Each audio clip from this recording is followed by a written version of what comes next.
So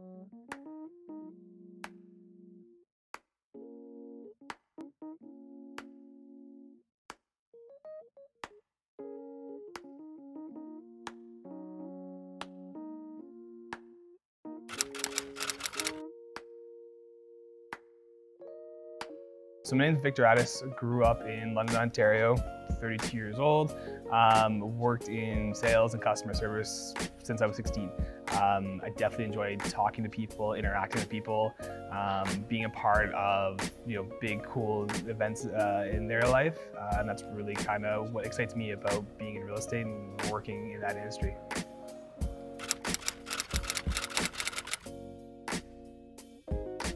For me, the big turning point was in my early 20s. I just bounced around doing a number of different things and couldn't really find my footing. Grew up loving working in retail, and I was new. I'm gonna go back to that. So went back to my roots, started working back in the bike shop, and at 23, I was part of a really cool team at a bicycle shop in London, Ontario, Two Wheels, and I was able to be a part of that team, and we doubled that business in 5 years. So that really kind of kickstarted that fire. Learned a lot about work ethic and how to treat people in a professional manner, and so I pulled a lot from that. And then that just kept, kind of the ball rolling. Moved into an outside sales rep job in that industry, and then moved over to the real estate industry, just because I was looking for a change. I was in my early 30s, didn't see that role in that industry continuing for much longer. So I was like, I knew I needed to make a change, and real estate offered kind of that natural progression in sales.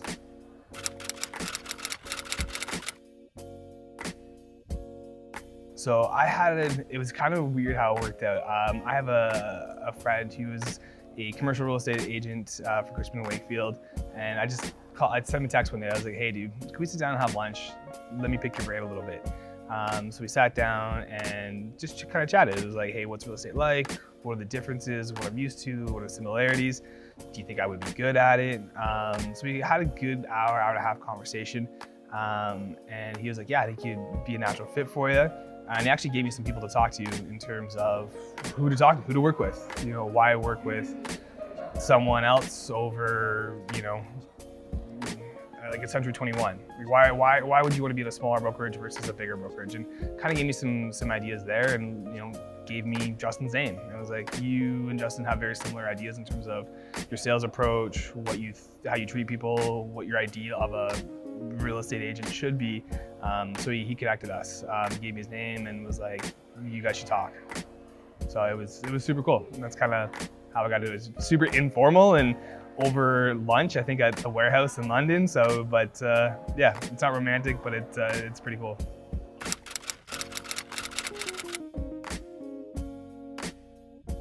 Yeah, I think my history in retail has really laid a really good foundation for me and how I approach real estate. In my opinion, I work for my clients. I'm here to make recommendations and help them make decisions. It's not my job to really sell them on anything. It's here to be an advisory and guide them to make the right decision for them. And that's really it. I don't view a real estate agent as being a salesperson. I view them as being a service provider and a consultant. I think the client gets a better service in the end. They end up being happier and being in a better position financially and investing wise when you approach it that way. And that just stems from retail and having to make recommendations for bicycles on the floor. You have to listen, you have to ask questions, you have to have a more methodical approach to giving them the best advice possible. Because if someone just walks in and, hey, I'm here to buy a house, and you just start telling them what house is to buy without asking any questions, you're not really serving them to the best ability. And that, for me, stems directly from that experience in retail and being able to ask questions and really drill down to what their needs and wants are and figure out the correct type of property for them and advising them that way.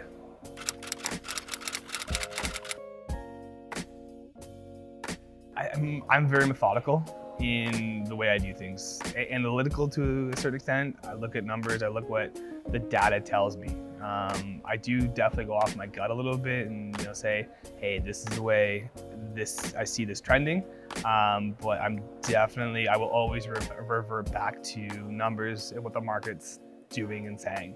I think to just kind of go off the hip and off the cuff in terms of recommendations and advice, it's where you get into danger a little bit. Whereas if you just use the systems in place that the brokerage provides, or use the data that is on the market, you can really start to drill down and figure things out more methodically than whims and guesses. How you read and interpret that data, I think that's why you use a real estate agent, is because yes, that data is public, that's available for everyone to view and see.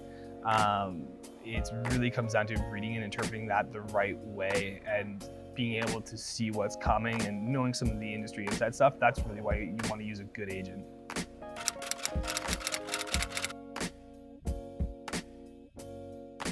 I think a lot of people have a misconception that when you're buying and selling a house, it's one person that you're dealing with. It's totally not the case at all. If you're selling your property, you're dealing with inspectors, you're dealing with stagers, you're dealing with photographers, you're dealing with a real estate agent. And as a real estate agent, it's your job to really quarterback all that. You are providing a service to the seller. It's your job to make sure that all that service is encompassed in that. That's photography, that's staging, that's getting pre-inspections done. It's all of that, and having good relationships and being able to pick up the phone and have a quick conversation with the stager and, hey, can we do this on this date? Having good relationships allows that to happen, and by having those good relationships, your client gets a better job. They're getting a better service. So not only from a good working relationship standpoint are those relationships important, but also from the end user, whether that be the seller or the buyer, you need to have those relationships in place to give them the best possible service as well.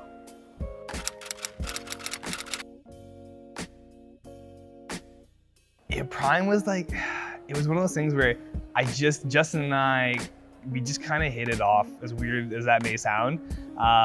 We sat down, I brought a resume, I don't think he looked at it. When we kind of sat down for the first time, we definitely just got more of a really cool vibe off each other. And my friend was right. We have very similar analogies and views on how the sales process should go. So he's a good dude. We get along really, really well. Yeah, I said that was really what did it for me. And the way he's approaching the real estate in 2020, 2019, it makes more sense to me and more what I believe in than, say, some of the other bigger brokerages out there. The team's super rad. As a new person coming into not only a brand new team, but a brand new industry, I had a lot of questions. Wasn't really sure on a lot of things. And everyone from top down was super, super helpful in answering all those questions and being patient with me and taking me on property tours and taking me, into inspections and taking me into, photo shoots on, properties as I was getting my license.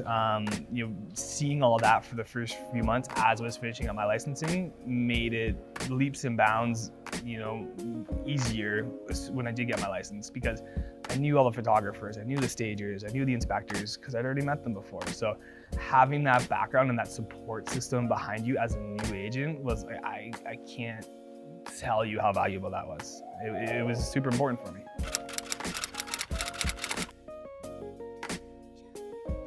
Yeah, getting into real estate, it was important.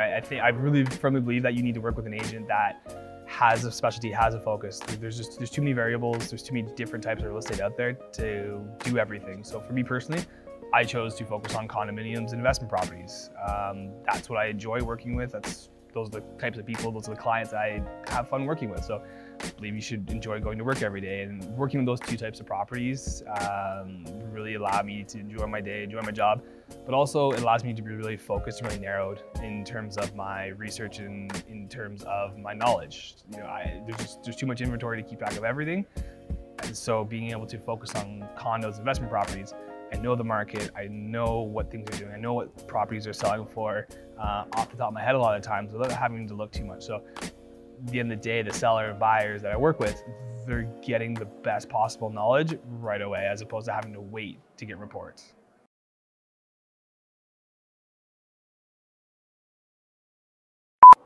Shut up. We're trying to film a podcast.